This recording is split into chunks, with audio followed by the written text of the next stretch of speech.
what mostly dead. sucks is last week, totally meant to do a show, and power went out like right before we started. So like during the pre-roll with me and Lauren. So it's like, okay, well, if it comes back, we'll see what happens. About a minute or so into the show, goes out again. Huh. And it eventually came back like a minute or two later, but I'm like, I'm just not, no, let's not, I don't want to deal with this, so let's just call it. Then, after I called it, I sit down, I'm trying to watch Defenders, because I hadn't finished that at that point, and Xbox Live was out. That was just the Xbox Live outage. Like, there was nothing, it had nothing to do with the storm in my area. It was just, hey, there's an Xbox Live outage randomly. Huh. That sucks. So then, as I'm sitting down to try and watch Defenders and being like, and troubleshooting my Xbox, because at that point I kind of figured that the storm had maybe fried it. I come in and to the other room, and then all power goes out again. Wow. This time for like hours. Like to the point where we had to throw away shit in our fridge. Oof. That's no fun. I haven't had to go through that since Sandy. It was, let's see, they say it's about 6 hours that you need to throw out fridge stuff, and we had power out for like, I want to say about 6.5, 7. Yeah. So we had a 12-hour power outage, and that was me living in Pennsylvania. Well, I was living in Pennsylvania, so this is right before I moved to media, so I would have been in Bucks County. So we lost power at midnight, didn't get it back until right before I left for work. We had a half day in Delaware. People that I knew who lived near the shore had lost power for days. One family in our church didn't get power back until like a week afterwards, literally. But yeah, erratic weather is crazy.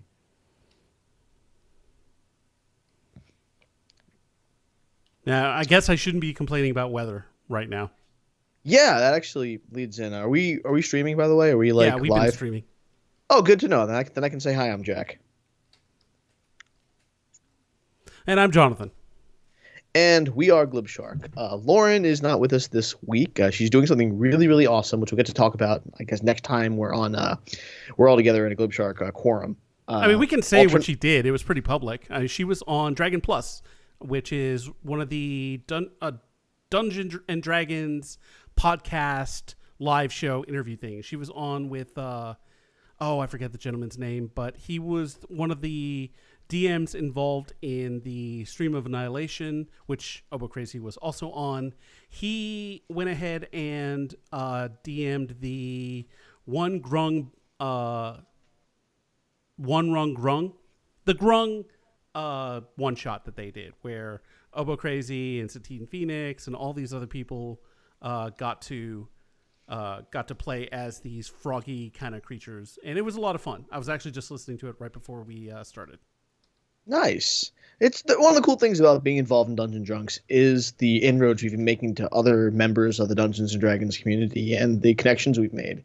And particularly Lauren has definitely been able to reap a lot of that and be involved in some really, really cool projects. So as much as we miss her this week, it's definitely something that's really exciting and cool for her. And we look forward to talking about it next time we're all in the same place, or at least one of us. Yeah, we'll definitely talk about it quite a bit more once she's back, because she's going to have a lot to say about it. Absolutely. So there's no This Week in Geek. There's not. However, I did want to sort of give a shout out, not a shout out per se, but just a sort of signal boost for one of something I retweeted from Bernie Burns, basically. We all know that we're in the aftermath of Hurricane Harvey. A lot of our dear friends who live in the South Texas area and Louisiana area and other places are definitely being impacted by that. If you want to help out, one simple way to do it is to text the word Red Cross, all one word, to 90999, and that'll make a $10 donation to disaster relief. And there's quite a few other charities you can join too. That is by far one of the easiest to do because you can do it straight from your phone. I know there's a Catholic charity that I actually donated to, which I did some checking out. It seemed legit. There's also several food banks you can donate to. I think there was a diaper donation as well. Just lots of opportunities to do legit donations for folks in Houston and South Texas and the Gulf Coast that have all been affected by Hurricane Harvey. Absolutely. Yeah. Everyone, if you're able to, do your bit to chip in, and if you can't, have money to give right now, you can always signal boost, just share the information, pass it along. And then someone who is able to will definitely, chip in. And that's a way to help as well. And this is just one of those things that you really can't account for. I mean, it's a natural disaster. It is, people like to call them acts of God, but it's weather. And sometimes weather sucks. Yeah. So give if you can. If you can't, that's fine too. Boost awareness. I know there's going to be lots of different streams to help out with either gathering donations or making people aware of where they can give. Yeah. So be sure to look out for those. I'm sure that at some point, we're going to do something ourselves to maybe signal boost or whatever. We haven't really talked about that yet. I'm kind of bringing it up right now, live and on the air, because we never do that. But company meeting. But that is definitely something that I've personally thought about. And there's never too much, right? There's never too much awareness that you can bring to charity. Yeah. Absolutely. And as we come across things other people are doing that we think is worthy, we'll definitely highlight it on our respective Twitter feeds, and we'll boost via social media. Whether and when and what shape any kind of relief thing that we do takes place, we'll definitely let you know here, and then also on the various ways you can find us. And we're still in that and the rain's still there. It's still coming down. And it's crazy that they've had to introduce new colors on these weather maps to determine how much rain. I read somewhere that I don't know if this is accurate or not. Some parts of South Texas got as much as 44 inches of rain. Yep. They were saying, a lot of reports were saying that this has set the record for land-based rain in Texas. And when you think of the numbers, I think they were saying something like 15 trillion gallons of water were dumped. 15 to 20 trillion gallons of water. The Chesapeake Bay holds 18 trillion. Just comparison of numbers there. That much water got put on the Gulf Coast of Texas. Yeah. And think of the sheer numbers of people. Texas as a whole has approximately 25 million people, of whom I would say upwards to 10 million live in areas that are experiencing rainfall. I mean, Houston itself has 2 million people, just a city, probably another 3 or 4 million in the suburbs in the immediate area. Then you're talking about the border with Mexico, the Gulf Coast border, Galveston, Corpus I guess even San Antonio. Yeah, Corpus Christi. San Antonio, I don't know. I think they got it pretty much the same that Austin did. They're pretty similar. Some water, lots of power outages. It's just one of those things where it's like, okay, well, it's just really, really tough, right? It's rough all over, and then in Louisiana, she's still reeling. You still think about Katrina. We're 12 years removed from it, and once again they're in the wake of a very powerful hurricane. So it's just a matter of, I guess, being vigilant. And of course, for our listeners who are in that area, let us know you're safe. If you don't know, if there's anything you need from us, let us know. I mean, there's something we can do, and if it's a signal booster or some other project. And the thing that my wife and I were talking about was just pets, how sad I was for all these emergency situations where some people there had actually tied up their animals, which is insane to me because flooding. And if they couldn't take the animals with them, could they at least take them to a shelter or let them loose so they can fend for themselves or something? Why would you tie up an animal? That's insane to me. Before a hurricane. It is absolutely stupid, and we've seen plenty of instances of animals having to get rescued along with the humans. I mean, it's nuts that people would abandon and creatures that are ostensibly part of your family. I mean, you would think that if these are family members, which a lot of people like to say their pets are family, they abandon their family. It's nuts, and that was the other thing that was listed among some of the other charities were animal assistance charities. Like, hey, we are a shelter in South Texas, and we could use help. We are lots of shelters, just lots of different charities that facilitate the care of animals. I wish I could be more eloquent than that, but it really is. It's tough to kind of be subjective about it, right? Like, yeah, and there's a lot to process there, but the best thing to do in situations like this, if you're worried about it, is find ways to use that energy towards helping. If you type in Houston how to help, you'll get some answers on your various search engines and what to donate and places that are vetted. And as we said, we'll definitely pass along information as we come across it. But and as much as our hearts are with people there, and as much as we're trying to act to help people affected by this Hurricane Harvey, I did want to, and there's no artful way to do this, I did want to shift gears a little bit towards happier things, towards something that, even if you're one of those people who are sort of trying to figure out where you are, if you're in a shelter, I want to give you a chance to sort of get away from that a little bit to talk about Gen Con. That was totally artful. Yeah, just a smidge. But again, I didn't want to take away. Not the word I would use for that, but yes, we should talk about happier things. Definitely. Sometimes there's no artful way to do it. Like, I don't want to take away from the seriousness of what's going on, but at the same time, I definitely want to talk to you about your experience with Gen Con. It's been a while since I've been able to put on that interviewer hat. Well, so this was the first year that I'd ever been to Gen Con, and some people might think that's strange, given how many other conventions I've gone to. I've been to lots and lots of PAXs. I've been to every North American-based RTX, every Austin one. So Gen Con is kind of like the actual grandfather of conventions. It is 50 years old. This was the 50th Gen Con. So I figured, you know what? This is the perfect opportunity to go. This is when I should strike. And I did. And it was super, super fun. Man. So you talked to me about this a little bit before. I mean, some of it may have leaked into the cold open. I'm not sure. But so I did some research. Gary Gygax founded this thing? Yep. The first one, I think, was in his house. Wow. Well, isn't that funny how it works? I mean, I definitely... I've never planned anything nearly on that scale, but I have organized conventions before, and when they're brand new, that's kind of the first, and they're small, that's kind of the first place you go. For those who don't know, and if you're listening to us, there's a pretty good chance you know who Gary Gygax is, but just in case, he created a certain game called Dungeons and Dragons.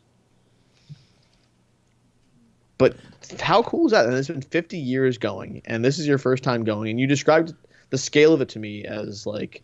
And I did some research, like 60,000 people ended up going last year. Yeah, something like that. And I think it's so random how you kind of count convention attendees. Like, some people do turnstile, which tends to be a lot higher. Some people do unique ticket sales. That is, each person who bought a ticket counts for that, and only that, not necessarily who showed up every day.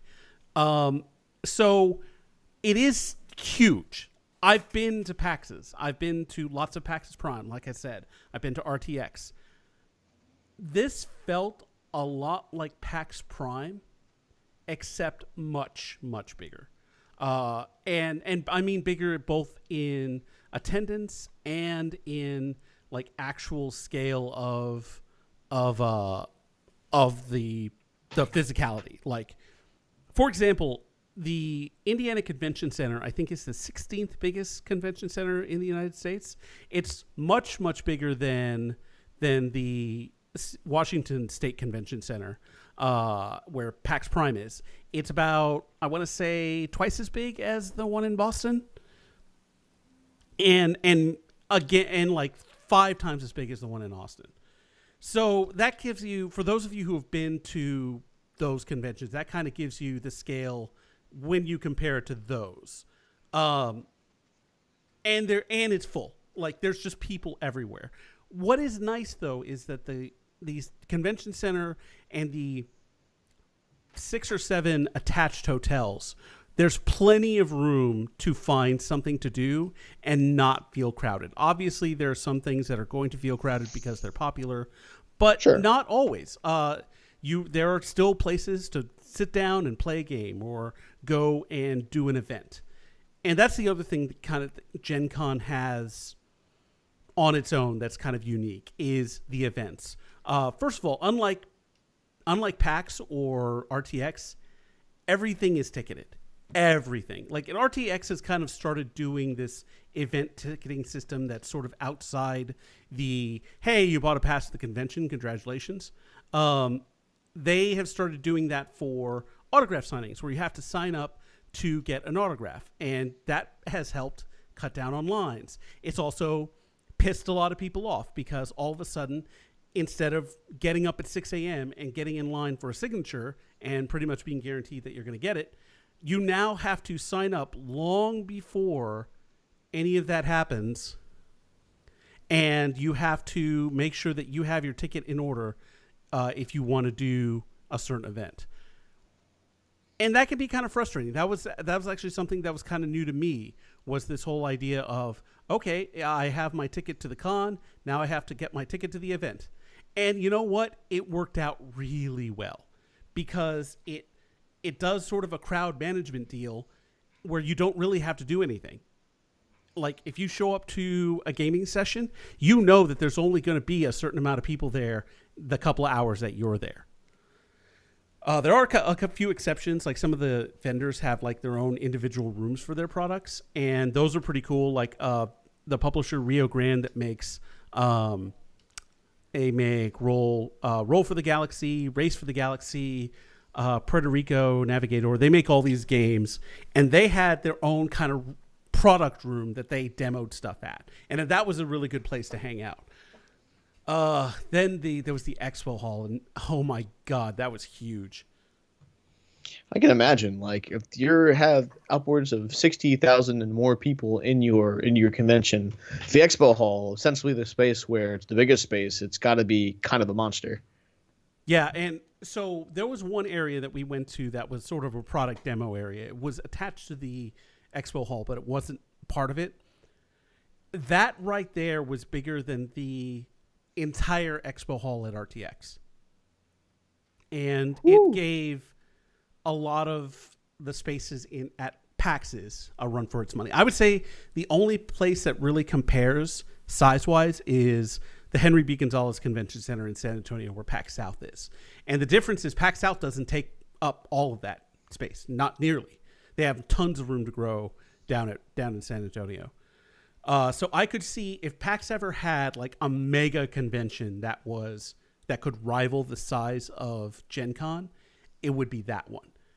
But that doesn't take into account all the attached hotels. Like, I had events at 2 different hotels from where we stayed at. One of them was right across the street from my hotel. So you could just either walk across the street, or you could use these sky bridges that are in downtown Indy that connect the convention center to all these hotels and to the mall. Even though you have a hotel that's attached to the convention center, if it's on the other side of the convention center, you're in for a hike. Whew. Yeah. Just to kind of let you know. So my normal step count is anywhere between 4,000 to 5,000 steps. Day 1 of Gen Con, I got 14,000 steps. The equivalent of about 7 miles. Whoa, Day that's 2, like 17,000, equivalent of 8 miles. Day 3, 18,500, equivalent of 9.5. And that one I actually cheated a little. I walked to the venue where Critical Role was, and that was about a mile or so away from the convention center. So that one I kind of padded that one on. And the rest of the days kind of go like that. Every day I was walking about 8 miles. wow. Comfy shoes? Absolutely. Yeah. And so rule 1 of conventions, comfy shoes. So I wanted to shift gears a little bit, just briefly, a detour, if you will. Did you get a chance to explore the town of Indianapolis at all? Not really. I Oh, pretty much went from the airport to the convention center, and I stayed at the convention center. My entire days were either walking or playing games, just downtown. oh. Yeah, so I mean, Gen Con is. I mean, that kind of jives what you said so far. Like Gen Con is this sort of all-encompassing kind of convention. Might not leave a lot of time for anything else. Gen Con, the devourer of cons, as it were, or time. Yeah, I did venture a little bit out of Indy to go get a tattoo, which is on my wrist and currently healing. It doesn't quite look the way I think it's supposed to look, but hopefully after everything settles down and my immune system accepts the fact that there's ink inside of it, then it should be okay. Nice. For our listeners who haven't had a chance to see it yet, what'd you get? I got a symbol from an anime I like called Full Metal Alchemist, and it is the Ouroboros tattoo that the homunculi have. And I got that on the inside of my right wrist, which I Wow. think is one of the reasons why it's not quite healing as quickly as it is. Apparently, that part of your skin is pretty tender and is prone to the kind of issues that I'm seeing. Oh, that makes sense. But I mean, it's funny. Like you kind of came into tattoos relatively late in life, and now you have a few.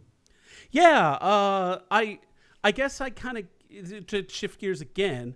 I had always thought about it, and it was something that was kind of like always in the back of my mind, but something that I never really took seriously for myself. What really did it was friends, friends that I had that started talking about their first tattoos, and when they sort of broke the ice, as it were, I was like I was sort of encouraged. The first time I went to get a tattoo, I was with Lori, our good friend John Sedlak, and friend of the show, Izzy.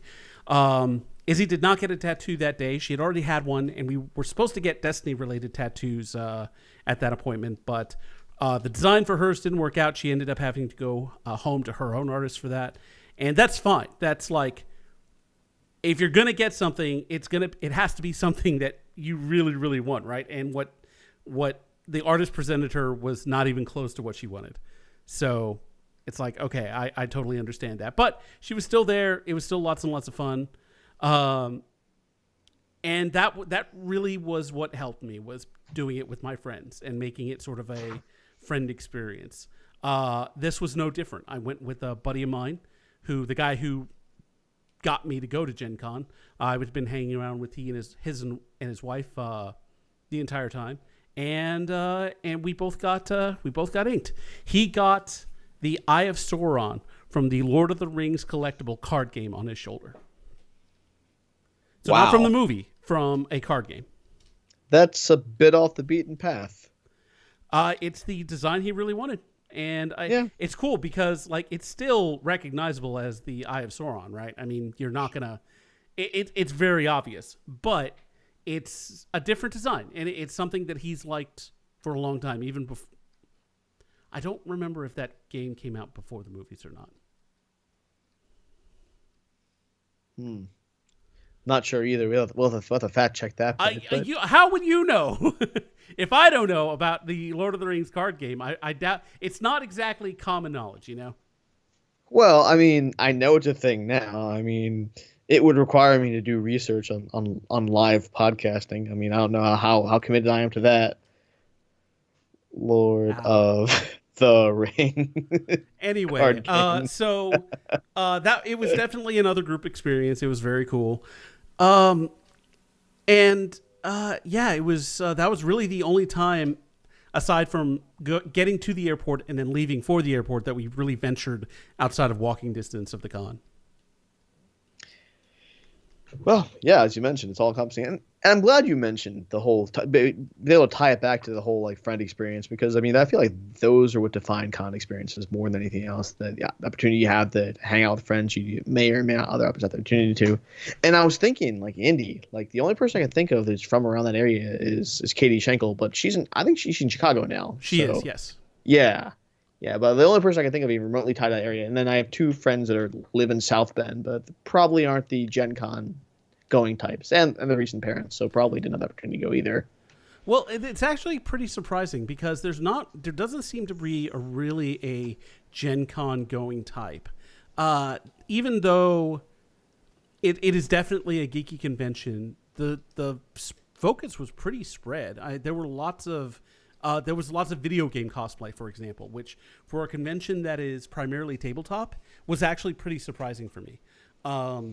There was actually a pretty good video game contingent just in general. There were several like Classic Arcades.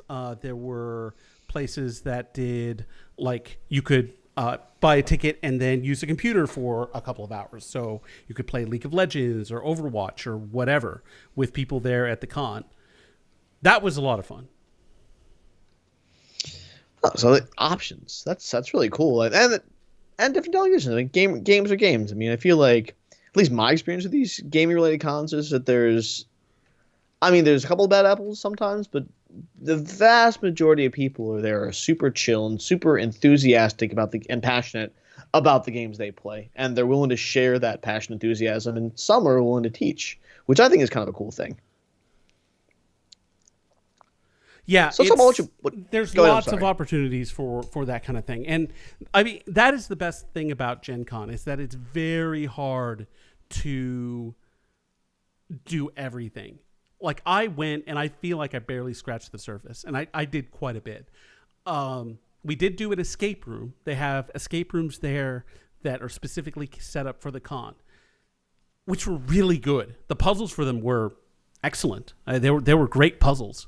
The immersion quite wasn't there because they were obviously set up in a ballroom, but otherwise they were pretty cool. I was very, very impressed. I think pound for pound, it was one of the best escape rooms I've ever been in. Nice. And I love the idea that they actually had like con dedicated escape rooms that, you take this whole notion of gaming and which is kind of like problem solving if you think about it. I mean, there's all kinds of people who get degrees in game theory. So there's a tangible benefit to having people who play these games and are passionate about each other, because I think they're better critical thinkers. Yeah, absolutely. I mean, that's proven that people who play games have better reasoning, better logic, are better able to puzzle out things. We were actually given props on our run through this particular puzzle room. I think we were the fastest at Gen Con. I don't know if we were the fastest at any of the conventions that we went to, but at that one, we were the fastest for that company, which was kind of cool. And speaking of puzzle rooms, Gen Con has a somewhat unique experience that is sort of like a cross between Dungeons and Dragons and an escape room called True Dungeon. And I've mentioned this before. They had a True Dungeon demo at PAX South this last year to kind of gauge interest and see if this was something that they could bring from Gen Con to a PAX. That's where I first saw it, and I was very impressed. I thought it was like, wow, this was really cool. So I got to do True Dungeon proper in the bowels of Lucas Oil Stadium, which is where they had that set up. Yeah. I'll come back to Lucas Oil Stadium here in a bit too, because there was something else about that. But the True Dungeon basically took up some of there are vast amounts of space in there that's not the football field, and that's where True Dungeon was set up. It was massive. I think there were, I want to say there were four or six different paths you can go through, different dungeons that you could try, and all of them were sold out within not that long of each other. Basically what True Dungeon is, it's very much like an escape room. You have puzzles that you need to solve. The combat is sort of inspired by Dungeons and Dragons and other sorts of things. So you have your classes, you have rangers, you have bards, you have paladins, all that good stuff.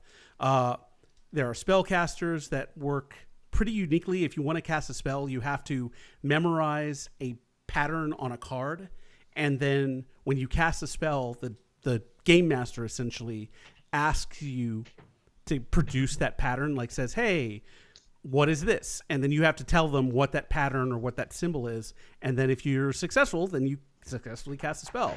And if you're not, then you don't cast a spell. That is an interesting dynamic. You know, when you think of taking something like Dungeons and Dragons into the real world, I think the stereotypical image is that of the LARPer, right? Right. Whereas True Dungeon seems to take it a step further in terms of actually having that sort of on your feet, real spatial thinking in there. So it combines different kinds of intelligence, and to be able to do it at Lucas Oil Stadium, like where the Colts play, I think it's pretty rad. So they are very specific by saying that True Dungeon is not a LARP. There are no RP elements to it. It's all mechanical play.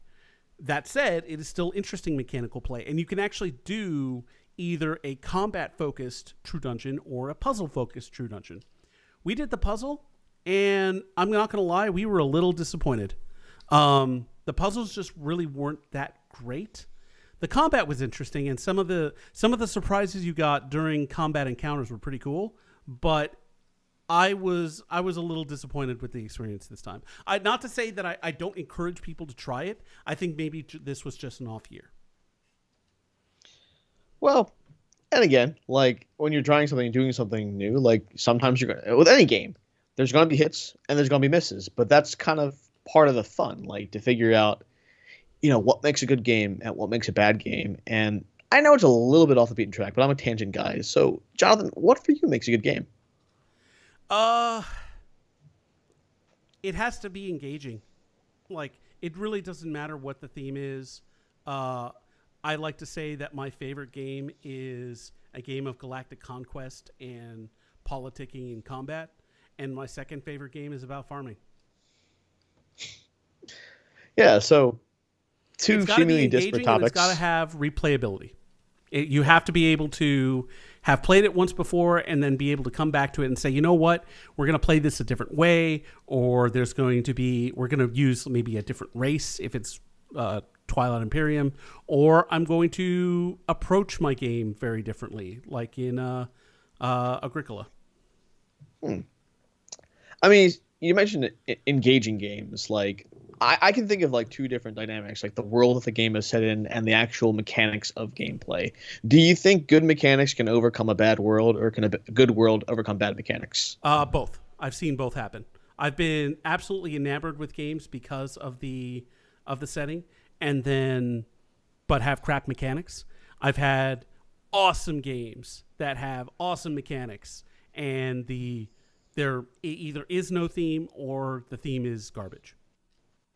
Like the art isn't great, or the presentation isn't particularly good. It help, like having one or the other helps a lot. If you have a great presentation, then you can probably overcome a little bit of shoddy mechanics. Not a lot. Like you can't have a totally beautiful game and still have crap mechanics and have that win me over. It's not going to happen. But if it balances one towards the other, that's fine. But they both have to be there in some way. So would you say that Gen Con gives you an opportunity to encounter games you haven't played before, or is it more like a platform for established games? No, absolutely. It's both.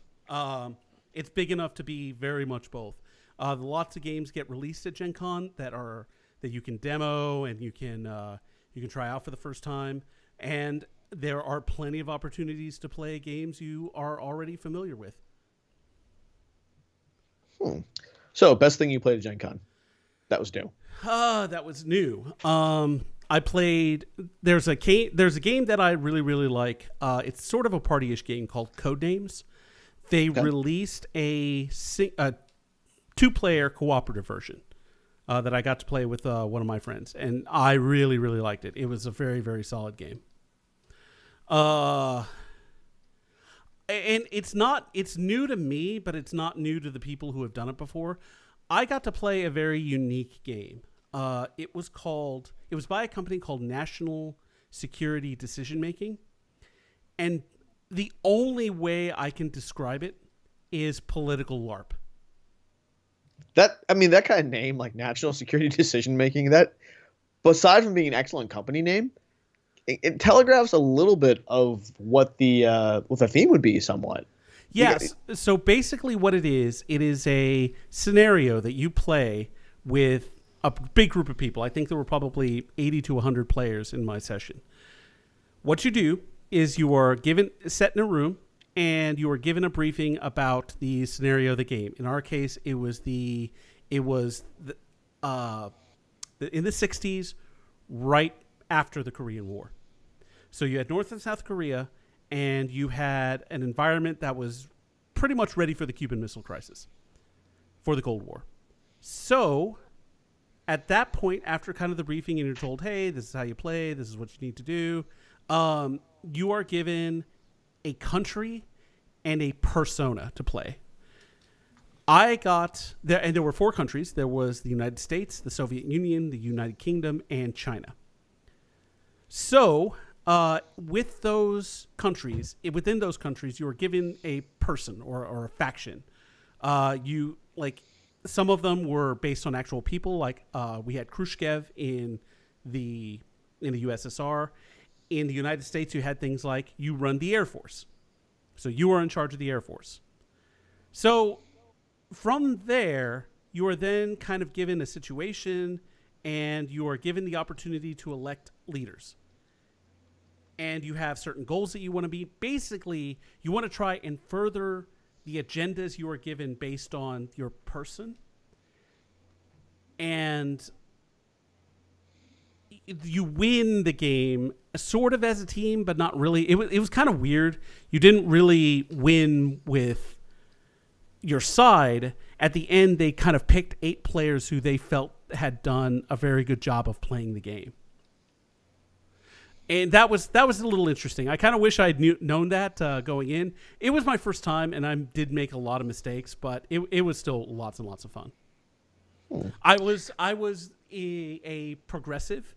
I got lucky because I didn't have to role play someone I hated. Like, I didn't have to play a communist ideologue. I played banging your shoe on a desk. I played a progressive technologist who was against spying against Russian people, for agriculture, and for the space program. Then, basically my thing was get the R&D role. And there, in addition to your person that you also got different roles in the government. You had the Secretary General on the USSR side. You had the President of the United States. Right away, Eisenhower lost the election. Wow. Goldwater became the President of the United States, like almost immediately. I figured you might get a kick out of that. Yeah, I mean, this is the kind of game that I would play. I eat up with a spoon. I live and die for this stuff. You would love it. So you basically spend the entire game trying to further your agenda while talking to other people in your party and trying to get them to help you. Basically, to do anything, you have to submit an action card to your cell director, which is basically the DM for your faction, who interacts with the other DMs to kind of keep everyone knowing what's going on. On the sides of the room are news feeds. So every time you release a press release or someone leaks something to the press, that goes up there. Like, we found out about the election almost immediately. That was one of the first news items. You have Milcom, which is, hey, I want to move a bunch of troops to the North Korean border. You get people to sign off on it, then you submit it to that guy, and he moves troops on a computer screen that only he has, so no one else can see it. And he'll show you your troops, but he won't show you anyone else's, obviously. You can have spies. We actually had a coup in our government, and after the coup, the guy we ousted turned double agent for the British. Whoa. That rat bastard. The Americans beat the Soviets into space, straight up. Which was on me, because that was my wheelhouse. So I failed in that aspect. But I had lots and lots of fun, and I'm definitely going to do it again. And they ran multiple sessions. I don't think I would do multiple sessions just because there's other stuff I want to do at Gen Con. But if I go back next year, definitely down for it. Trying it again. If I end up going to Gen Con, that's something I'd want to play. I would make you. You would be required. But that seems just so cool. Like, and in terms of the games, like the designers, are they big companies? Are they small companies? Are they individuals?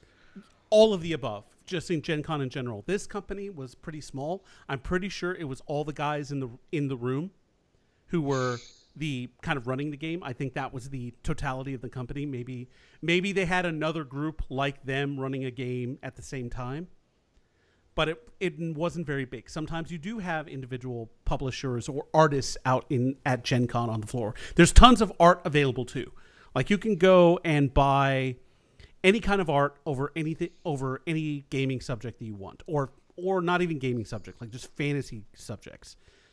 It's incredible how much of that stuff is available, and you have companies like Hasbro there because of D&D and because of Magic, and then you have individual publishers, individual vendors, whatever. It's a very big mix of things. So that brings up a good point. You mentioned the artwork. Like one of the things that always sort of drove me to game conventions and many times is the culture that grows up around the games, whether it be art that's inspired by the games or fiction that's inspired by the games or music inspired by the games. How much of that did you see at Gen Con? A lot. I didn't get to experience a lot of the art or music myself, but it was definitely there. I know the friends I went with picked up a bunch of art. It was definitely part of their Gen Con haul. It's everywhere, man. There's just so much that it really. My friend kind of tries to dazzle me about how big Gen Con is, but it really is that big. It's manageable, but it is. You have to kind of go in with a focus. You have to kind of figure out what you want to do beforehand. You definitely have to do that. I would say more so for Gen Con than any other convention, you need to plan your day. You need to know exactly what you're going to be doing every day and at what time. That is not my forte. So if I ever go, I'm just going to probably tag along with you or something and be like, I'm going to do what you're doing. That's kind of what my MO for cons anyway. But it seems like you'd have to, because that's how much, the sheer amount of things that are available to do, how much games you want to play, how much what does Gen Con, and how many panels you want to go to, I guess. I mean, are the panels just by player? So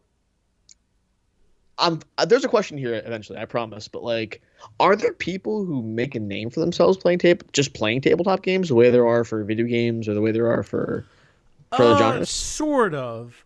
There are definitely content creators that specialize in board games.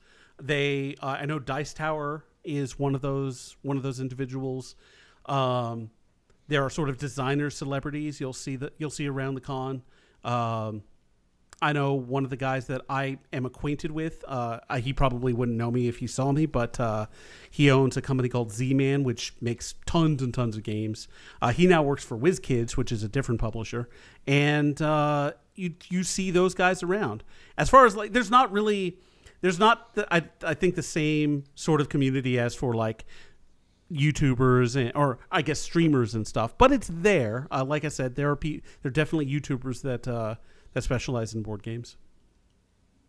It makes sense.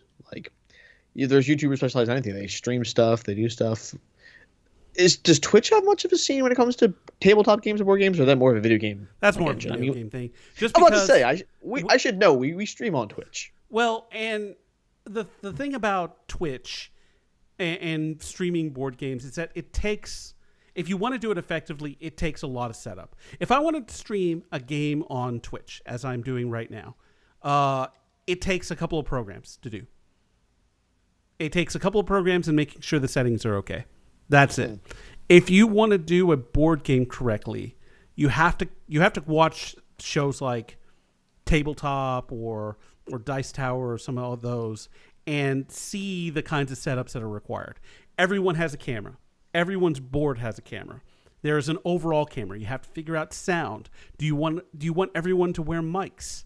Do you want to do shotgun mics and just kind of create a field of sound? How do you want to do it? There's lots of different ways, and they're all meticulous at the very least. Whereas with streaming video games, at most you might have a camera. And that's a bit glib wink that I would say that, because some people put a lot of work into their setup.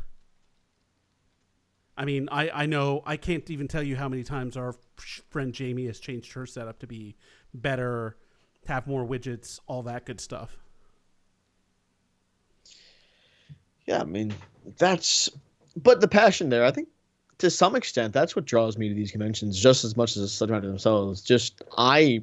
For years, if someone is really, really interested in what they're doing, I want to talk to them. I want to hear what they have to say. I want to learn about what it is they say. And because their enthusiasm, if they're really, really passionate about it, generally that enthusiasm is infectious. So I can only imagine what it's like to be in a space, in a room with people who are like, diehards when it comes to games. They care about the mechanics. They care about the worlds that they're building. They're probably aspiring game designers who go to these things to figure out, well, how do I do this? Oh, absolutely. I know my buddy who I went with actually had a meeting with someone that he was hoping to publish the game he's working on. And I would think that like a place like this would be a treasure trove of resources. Like there might be panels dedicated to this kind of thing.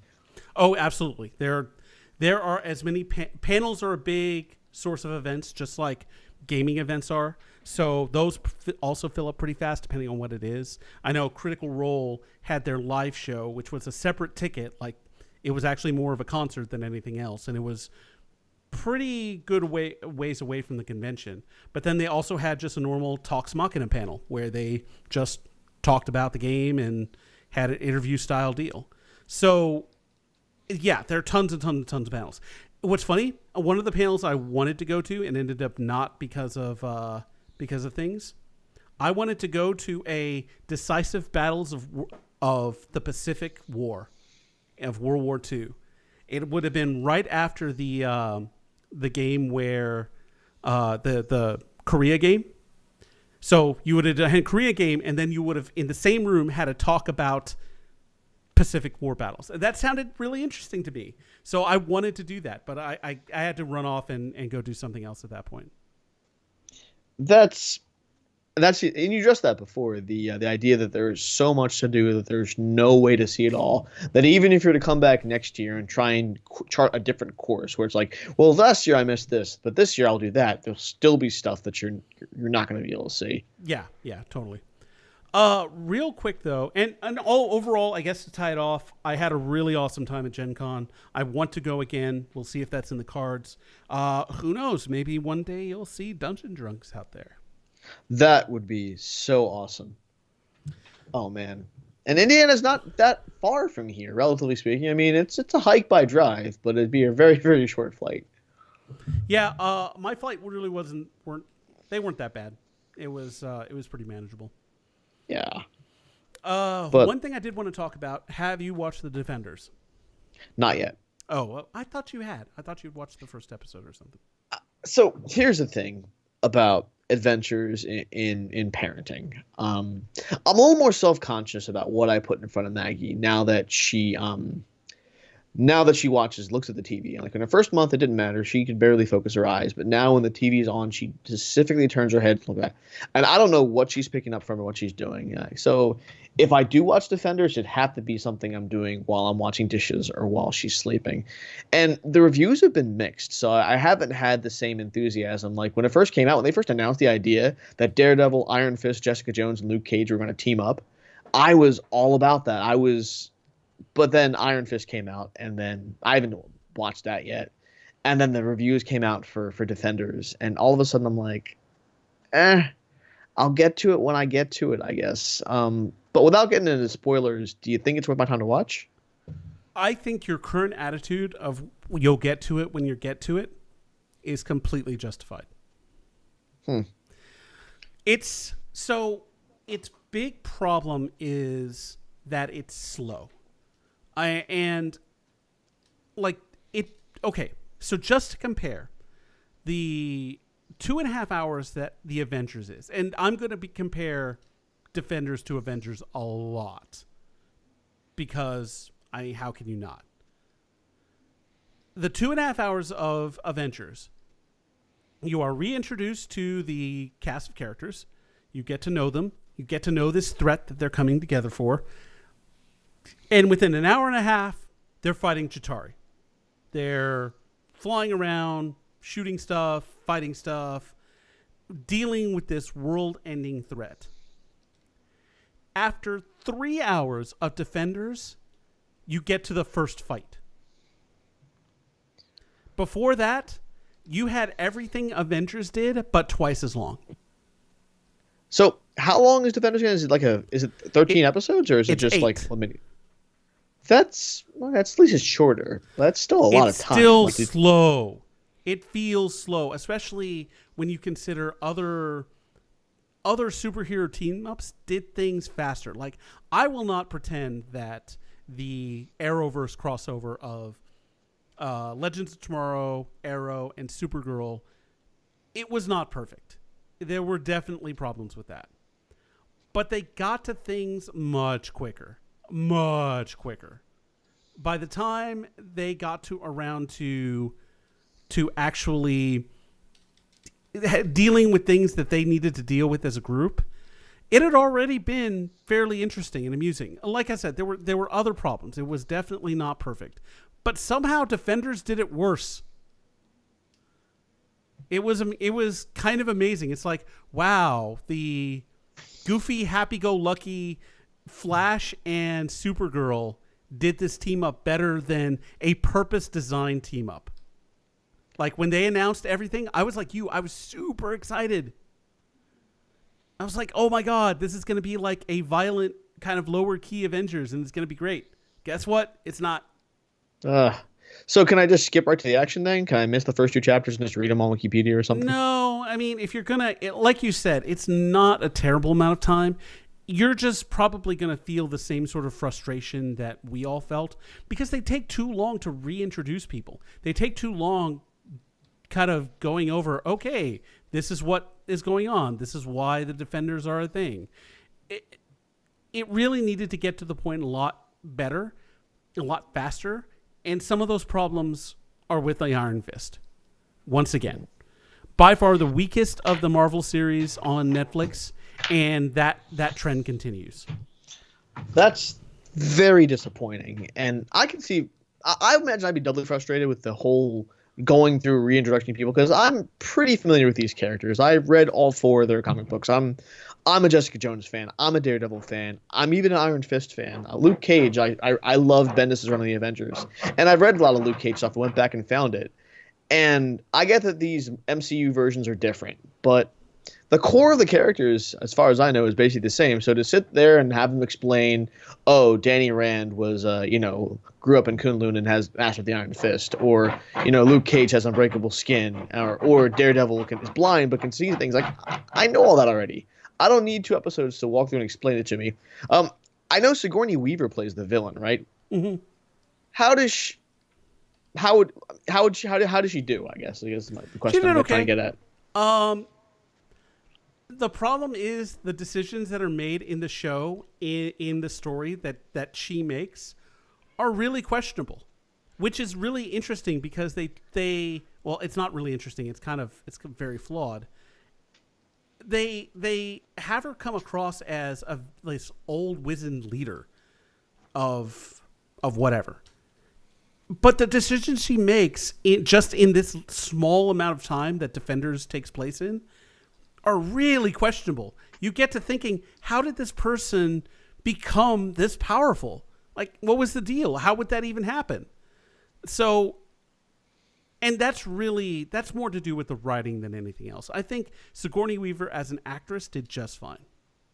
And then there's the whole Marvel TV show villain fight itis. I feel like it's not just a Marvel thing. It's a DC thing. Like, they have a big bad and they spent a whole season building towards it. And then a lot of the episodes in the middle kind of sag because they're kind of in a holding pattern until they can get to that battle with the big bad.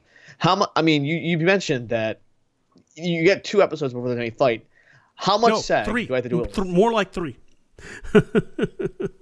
And that's the thing. It's like the Avengers, in a shorter amount of time than the first 3 episodes of Defenders, did everything that Defenders should have done. And more efficiently and more interestingly. So, I guess, does it go right to the action once the action starts, or is it like more sag? There's lots of sag. Ugh. There's lots of reminders that this isn't going to be a permanent thing.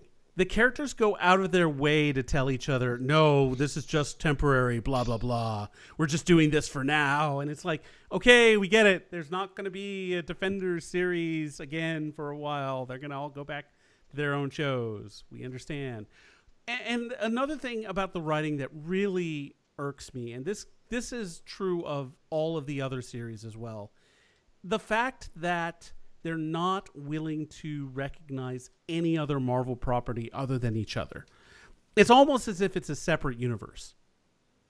And I get that, like, the movies can't do a good job of referencing the TV series because movies are meticulously planned. They need to do certain things with those movies and all sorts of other stuff. They're stricter production schedules and all that. But it's almost as if they were mandated not to mention the Avengers. So here's a group of people in New York City after Avengers has already happened. A group of people with superpowers getting together, and they never mention the Avengers. At all. Not even a little.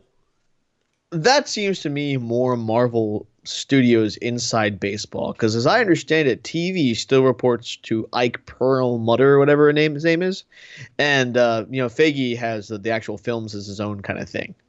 So that could be spite. But why? I don't get it. It angers me, and it makes these shows less immersive, because it's like, I get that you don't want to have Iron Man fly into your Jessica Jones. I understand why you don't want that. But at least talk about them. These people are famous. Everyone knows Captain America. Everyone knows the Hulk. Why be ubiquitous about them? Why, or I'm sorry, not ubiquitous, obtuse about them? Why refer to them as the green guy or the flag waver or whatever? Just call them Hulk and Cap.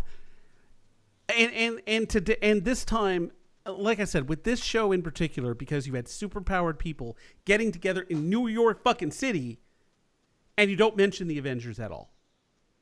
That sort of thinking makes it so that the people don't sound natural. And I guess I should say there are still good things about it. I really liked Luke Cage in this. I thought he was by far one of the best characters in this. Jessica Jones was okay. They did a weird job of showing off Jessica Jones's powers in that they didn't half the time. She would punch a guy and he would fall down, instead of she would punch a guy and he would fly out a window. Whereas with Luke Cage, they did a great job of showing his powers. Luke Cage looks awesome. That could be misogyny, but that's a whole different conversation. Maybe. But anyway, but one thing. Sorry. I was going to say, one thing I do like from what you're describing is that they mentioned that these four kind of don't get along. That's a hallmark of the classic Defenders lineup, which, if you read comics, the original Defenders aren't these four. It's the Hulk, Namor, Silver Surfer, and, I'm blanking on that one, Doctor Strange. They're the Defenders. And one of my favorite Defenders runs is one where basically the four of them get plucked from whatever they're doing and paired together every time there's a certain threat, because they're cursed by some demon or something like that, and they can't stand each other. And I always thought that's kind of cool. That's the Fantastic Four is dysfunctional, but they're a family, so they deep down they love each other. These guys are just thrown together, and I love that they kind of bicker and they fight. And in the case of some of them, they probably legit hate each other. And to see some of that come out, where these guys are just like, that's their dynamic. That seems very true to the original Defenders to me. And that might be one of the few things that might appeal to you. For me, who doesn't have that kind of background, it was frustrating because they kept hitting you over the head with it. There was quite a bit of lostitis in here, where characters will have information and choose not to share it with people. I get that they don't trust each other, whatever. But that was one of the things that frustrated me the most about Lost. It's like, I have this vital piece of information that would help everyone, and I'm going to keep it to myself. Why? Reasons. Yeah, but at least no with Lost, reason. Yeah, there's no reason that, say, if Matthew Murdoch knew something, that he wouldn't share it. Well, Especially at the time when he was kind of being consternated about sharing whatever he was going to share. sure. And I would say, at least with Lost, usually they give you the backstory of the characters, and sometimes you can piece together why a character wouldn't be friendly. No, it has to do with, it doesn't makes no sense. Even when they give the backgrounds and the backstory and the flashbacks that continue for 4 fucking years, then it still makes no sense. I'm still salty about it. Fuck you, Lost. Fuck you. It's been 7 years. Don't care. Don't care. Okay, still salty. So the final analysis is Daredevil. I mean, whatever, Daredevil. Defenders. If you have time, watch it. Cool. If not, don't feel like you need to rush through the end of Great British Baking Show. No, watch Voltron instead. That wasn't a strong episode or a season of Voltron, but it was still better. Yeah, I've been meaning to check out Voltron. I know that one of the actresses from Mass Effect voices the princess in it or something, and I've heard good things. I know you've talked about it, so I think, what am I on right now? I'm doing Masterclass right now for Great British Baking Show. Okay. Once I finish that, I think Voltron will be next, and then after that, perhaps I'll watch Defenders. Yeah, Voltron definitely should be high on that list. It's pretty cool. But Narcos is about to come out too, and BoJack Horseman. Well, I can report something that is part of me thinks is bittersweet, but the logical part of me knows that this is a good thing. My old high school, Robert E. Lee High School, school board just voted to change the name. Huh. Wow. And I've been involved with a bunch of debates about this, whether it reflects an erasure of history or whether it's correcting previous, rose-tinted lenses towards the so-called lost cause. And I don't want to take a side on things one way or the other, because I kind of see the merits of both arguments. But for the hurt it causes, the fact that this man, for all of his good that he may have done, participated in open sedition against the United States of America. What are they renaming it, actually? It depends on the new name. If it's Yahoo Serious High School, then that's just as bad. They don't know yet. They've just put in the vote. So just no more Lee. They know that much. Yeah. Ah, man. I don't know. I feel like there are so many unsung heroes of history. We tend to be at least in the school level, more focused on big names and big figures, the generals, the politicians, the activists or whatever, that we sort of gloss over the everyday hiss. And there's a movement in academic history that started when I was in college to do more social history, to more talk about, everyday life, the trends, things and not focus on big person history where it's one person who makes the difference. Although a person certainly can. There's always historical forces at bay. There's always, movements that and gradual change in technology and things. So it'd be cool to have someone who, acknowledges that. I know that Oklahoma, I think Tulsa, more than your area, had a historic African American community. It was a prosperous one. It was wealthy. It was Brentwood and Moesha, basically. Prosperous. The people, made the best of the situation in the country of segregation, and they were still able to build prosperous, successful community for themselves, and they were hated for it. But yeah, good on your school district for acknowledging that that the narrative that we've been fed might not be the right one. And I think one of the projects of history is just sort of rediscovering who we are and what our values are, and taking a critical lens of where we've been again, and then bringing something new out of it. That's why historians will always have jobs, because every generation decides for itself what's important. And for our generation to decide that, this isn't maybe this isn't the person to celebrate, I think it's an interesting moment. I think just in general, we're in an interesting moment right now in our history right now. And for all the bad, and there's a lot of bad there, we have some things happening that are going to have repercussions over time. And I think, and this might just be the optimism, that a freer, fairer world is being forged in the guise of a lot of unfairness and a lot of anger and a lot of hatred and a lot of bitterness and prejudice. These are the times to try men's souls. Yep. These are time to try men's souls and punch Nazis. I'm sorry, but if you display regalia that says you want to kill me, not that you disagree with me, not that you see things different than I do, but symbols of a regime, either regime, the Confederates or Nazis or any of that, they don't disagree with me. They want to kill me. Yeah. So I will defend myself by putting those symbols where they belong, in the history books, in museums, where we can view ideologies that we fucking defeated in war. Yeah. You know what? The Confederacy and Nazis, they lost. Rightfully so. And they will continue to lose. Because fuck them. And I would say that anyone who embraces an ideology that is predicated upon the extermination or subjugation of large swaths of people, they don't have a reasonable expectation of safety because they've sort of declared a violent intent. Like, once you have that, that's kind of there. And I'm not saying that I'm the kind of person who's going to go punch a Nazi, unprovoked, right? Although there's an argument to be made that their presence itself is a provocation. And there's an argument to be made also that this is exactly what they want, that they want to take the debate from out of, or whatever discussion from out of civil discourse into violence. And violence is what they want. Like the Charlottesville rally, like apparently there are huge swaths and caches of weapon that these people were actually gearing up to execute on their agenda. And one guy fired a weapon. Yeah. Well, there was video. He there was. Actually discharged it around. And what's not cool is that if that man had been any color other than white, he'd be dead. He'd be dead for just carrying a weapon. Men of color have died for less than that.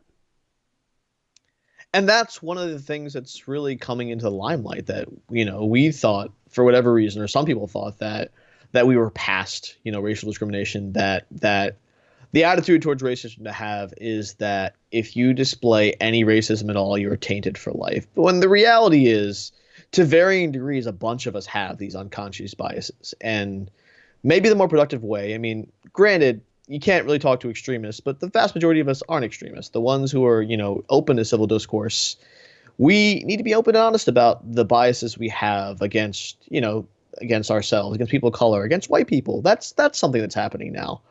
That there's in circles, it's increasingly okay to say, "Oh, I don't like white people." That's just as wrong, in my view. I get that there's power politics and polemics about that, but it doesn't really solve anything by anger by itself. What you need to do is sort of have an open and honest examination of where you are. What is your behavior? How do your words affect people? And if you're able to grow from a place of discrimination, from a place of racism, of sexism, of misogyny, or whatever, of LGBT, Islamophobia, what's the word when you're afraid of gay people? I forget what it is. Homophobia. To grow from a place where you're able to acknowledge the basic human dignity of everyone, even if they don't acknowledge your own, that's the place the society needs to go, at least in my view. I agree. Unfortunately, the reality is that this is a nation where extremism is becoming the norm, because there is an extremist in the White House. There is someone in the White House who does not respect everyone equally. There is a bigot in the White House who was okay up till very recently with having actual people who celebrated Nazi collaborators, Seb Gorka, in high power jobs. People like Steve Bannon. Sure. And you can fixate on him, and that's probably what he wants to some extent. But the beauty of America is that compared to other countries, the government power, the civil state is weaker than it is in places like China and in dictatorships and in places like that. We are not defined as a people by the occupant of 1600 Pennsylvania Avenue. Oh, go ahead. I'm sorry. we're not like to give him that much power over ourselves. Like we are able to accomplish things, to work together with our neighbors, despite the fact that someone who is angry and mad at it. If you let him do that, then he takes power away from you. What I'm trying to do for the next 4 years is trying to just build bridges, figure out what progress we can make, what are the things we can do, and then we have an opportunity to vote him out in 4 years, in two if things happen with Congress. But I think to give this man more attention than he deserves, just all it does is feed his agenda. Like it's sort of what he wants you to do. Like he'll do something outrageous, people will talk about him in such a way because they're rightfully angry, but then the people who are on the sidelines see that sort of. They see him, they're not happy with what he does, but then they see the reaction and the sort of emotional reaction that they don't understand what that does for people. Like, because he's very smart about how attacking people on the margins. I need to cut in because I disagree with that in some respects. I think that having someone at the top creates an environment where things like this are okay. I think it brings out an element. And maybe it's good that this element is now out and about to be stamped out and destroyed forever, or at least attempted to. Yeah. My problem is that he can't. Maybe it is wrong for him to be the focus. That's what sort of got us here. The fact that he was given a lot of attention in his pursuit of the White House, so that gave him a lot of momentum and ended up getting him the White House.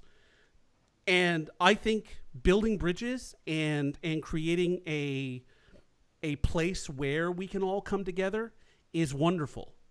Yeah. But I think you need to stay mad at some point. You need for this anger to drive you to change things, whether that is attend a town hall meeting, tell your senator you are doing a crap job. Here is why. You are not representing my interests. You need to phone in, tell other bodies that answer to you ultimately, hey, I don't like this. And the motivation for that is very much a dissatisfaction with the person at the top. Sure. Use it. But hold on. Hold on. Okay. This needs to be fought. You need to stand against this. This is a man who basically took away a ban of military equipment going to police. And I don't think Donald Trump is necessarily an evil man. I think he's a very stupid man. And I think he is so obsessed with the man named Obama that he's tearing down everything he can just because he did it. There's no reason to ban transsexual men and women from the armed forces. There's no reason to allow police to have military-grade equipment. Because let me tell you something. Those very police have a habit of killing men of color for no reason, especially recently. And as a large man of color, it's very possible that some cop with an automatic weapon might decide that I'm too much of a problem at that particular moment to deal with. And that is something that drives every interaction I have with a police officer from now on. I shouldn't have that. A police officer should be my partner, should be my friend, should be someone that is helping me make my community better. I can't look at them like that anymore. And I definitely understand your anger, and obviously I share it because I'm also a person of color. But the question I ask myself isn't what's Donald Trump doing. It's what am I doing? At some point, this man is going to be out of office. And what is this country going to be after that? And you have to kind of look ahead. If you let him determine what you're reacting to, he's sort of guiding you from one. I think that you are being glib with how I am framing all this. He is the catalyst for this, and maybe for the better. It's changed me to be more aware of these things. Once he's gone, I'm not letting something like that happen again. I'm going to do everything I can to keep it. And I don't think that coming from a place of wanting to change through willful and decisive action that is generally a short-sighted goal. I don't think those are mutually inclusive. I think that you can have both. again, what I'm saying is, if you're always reacting to what he's doing, then he's the one driving the conversation, not you. And I have to look beyond Trump. I have to see beyond. And if you let him determine what your reaction is going to be, then what I'm more interested in doing is figuring out. Well, there's a power structure that led him go to where he is. There's the electoral college, and there's gerrymandering. Oh, that has to go. There's all kinds. Yeah, there's all kinds of issues. I'm not going to put it on one man as much as he deserves it. There are systems in place where right now he's losing a lot of support in the Congress, to the point where we might not even need a party change to get this guy voted out. I do agree with that. That takes care. I do agree with that. I actually let you finish your point before. Can I finish mine? But you went on too. But I'm saying I agree with you. I want to see what happens when Congress comes back, because they've been gone this entire time through some really ridiculous shit. Especially this pardoning of this Arizona sheriff. That is something That's think he's a whole going hour to right there. That's a whole hour there. Yeah, exactly. I think one thing we can agree on, and this is what differentiates you and I from a lot of the other quote unquote discourse that we have, is that we can agree to disagree. While you look forward, I'll look at I'll do both. I'll look at what's right in front of me and try and look ahead. We can tackle this two different ways. Sure. At the end of the day, this is America. We have the right to decide how we're going to what the approach we take. We can't control what other people do. What we can certainly control is what we do. And at the end of the day, at some point, if you want to drive that kind of change, someone's going to have to win an election at some point down the line.